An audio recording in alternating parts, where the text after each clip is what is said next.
Yellowstone supervolcano dwarfed by a new supervolcano found in the Philippine Sea.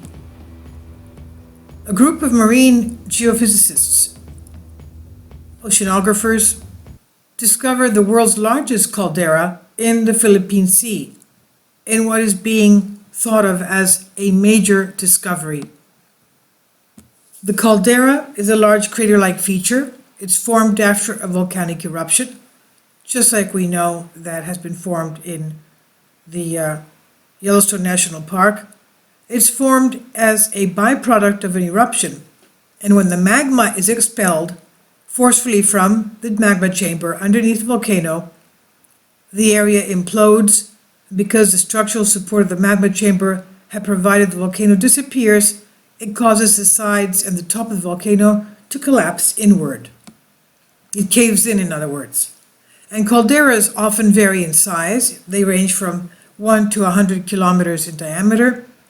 And these geophysicists, who number among them the New Zealand-based Filipino scientist Jenny Ann Barreto, decided to name the caldera Apolaki, Apolkai, Apolkai. Apolkai means giant lord, and it's based in the Filipino mythical god of the sun and war.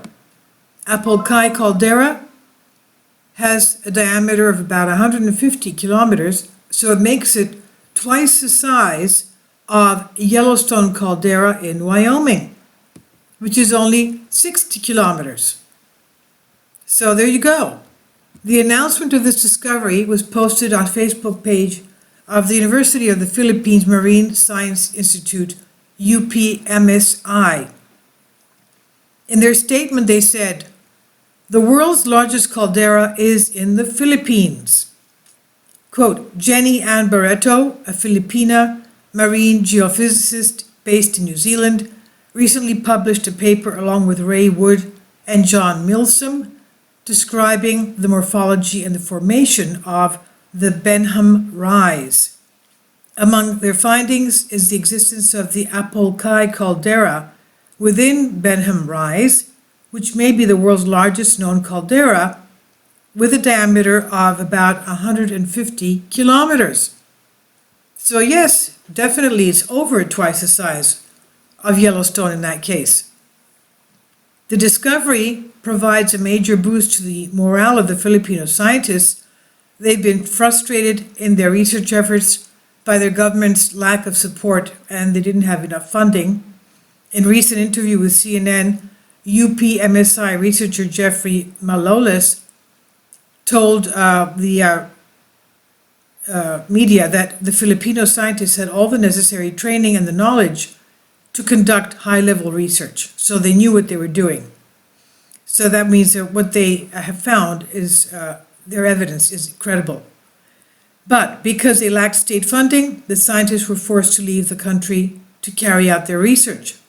He said, "We do what we do to raise awareness on the importance of our seas to food supplies, ecological stability, and physical climate in the country. For the field that is underappreciated and doesn't pay much, we do this without sounding cheesy, para sa bayan, for the country." That means because they're patriotic and they do it for the good of the country, end quote. One of Europe's largest calderas is in Italy, the Campi Flegrei. That means the burning fields in Italian. It is a supervolcano 8 miles wide, sits beneath the Bay of Naples, offshore Italy, and is believed to have formed hundreds of thousands of years ago, erupted on several occasions in recent geologic time. The initial eruption occurred about 200,000 years ago, and it triggered a volcanic winter from the massive ash ejected into the atmosphere. And this volcano, the Campi Flegrei, then erupted again 40,000 and even recently 12,000 years ago. Wow, 12,000, that magic number is around the Younger Dryas. Don't you remember? 12,800 years ago, the Younger Dryas. So that was the mini volcanic nuclear winter. Now, the eruption 40,000 years ago is thought to have wiped out most of the European Neanderthals. It was one of the largest volcanic eruptions of all time.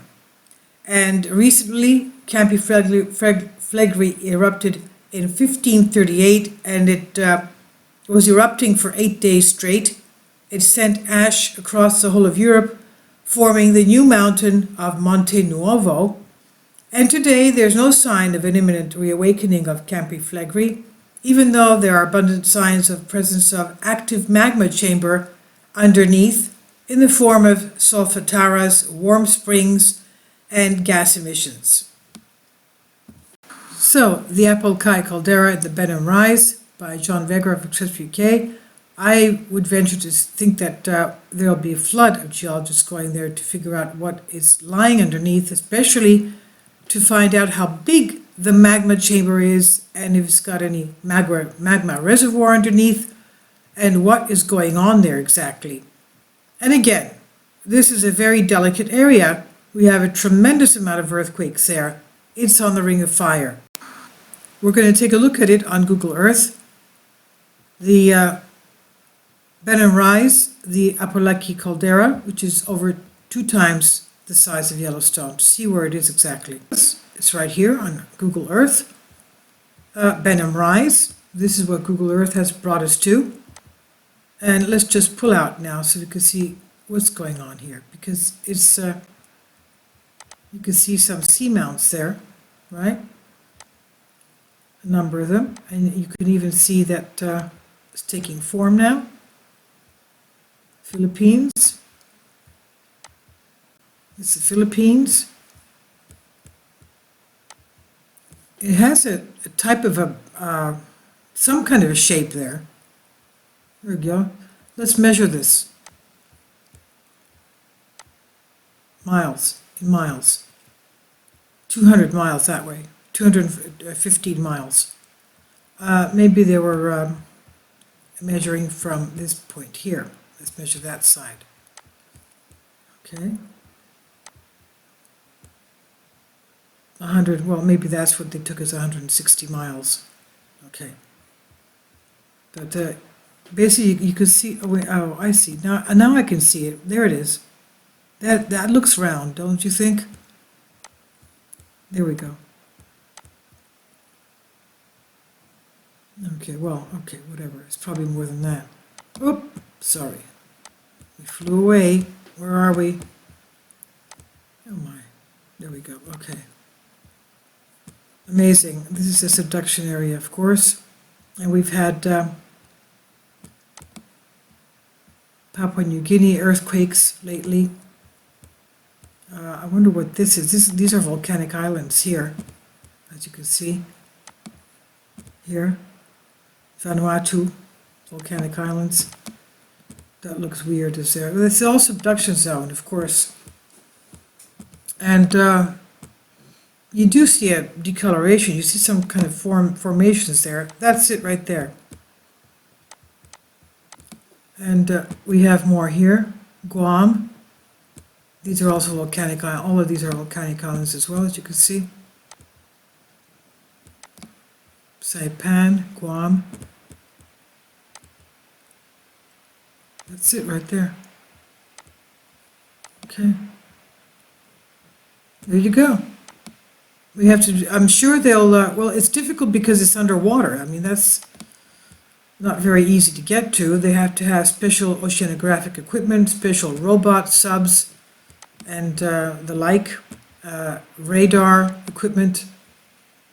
And I wonder what, I'm sure the satellites can take measurements of the magma chambers underneath as well, as if there's no water, and they could do that as well. They have very good equipment now lately, fantastic jobs to do with them. So that's it. So Yellowstone could sigh with a sigh of relief. It's not the biggest. This is the biggest, right? Is that even bigger than what we had that rocked us? Remember that huge worldwide earthquake that we had November 11? That's around somewhere around here, off Madagascar, somewhere. The underwater volcano, the Massif, that's there, around there somewhere.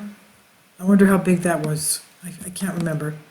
But anyway, this is the new addition to our family of supervolcanoes.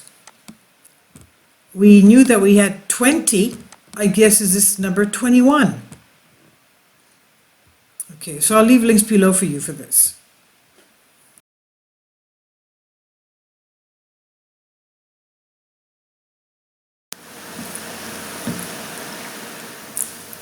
If you'd like to join me on my Patreon account, you will hear content not covered by mainstream media. These riveting stories will be based on my research, and I will state my opinions and give my personal insight on diverse and controversial subjects and world events not covered by mainstream media, and not supported by YouTube guidelines. So whatever I have on my Patreon, most of those will not be on my YouTube channel. Please consider becoming a member today.